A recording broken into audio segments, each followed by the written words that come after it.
വിഴിഞ്ഞം തുറമുഖ പദ്ധതി യാഥാർത്ഥ്യമായതിനു ശേഷം നിങ്ങൾ അത് സംബന്ധിച്ച് ഏതെങ്കിലുമൊക്കെ കണ്ടെയ്ൻമെന്റ് ഷിപ്പുകൾ വരുന്ന വാർത്തകൾ മാത്രമല്ലേ കേട്ടിട്ടുള്ളൂ? അതേ കേൾക്കത്തുള്ളൂ. അതിനുശേഷം അവിടെ എന്തെല്ലാം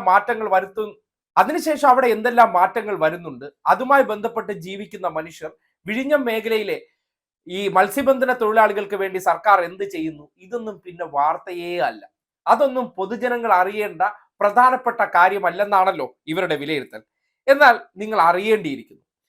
ഇപ്പോ ദിവ്യ എസ് അയ്യർ തന്നെ ഈ പദ്ധതിയുമായി ബന്ധപ്പെട്ട് ചില കാര്യങ്ങൾ, അതായത് സർക്കാർ നടപ്പിലാക്കാൻ വേണ്ടി പ്രവർത്തനം ആരംഭിച്ച ചില പദ്ധതികളെ കുറിച്ച് പറയുകയാണ്. അതിൽ ഏറ്റവും ഹൈലൈറ്റ് ആയിട്ട് നിങ്ങൾ മനസ്സിലാക്കേണ്ടത്, അവിടെ ഒരു ഫിഷറീസ് ഹാർബർ നിർമ്മിക്കാൻ പോവുകയാണ്. നിങ്ങൾ അറിഞ്ഞോ?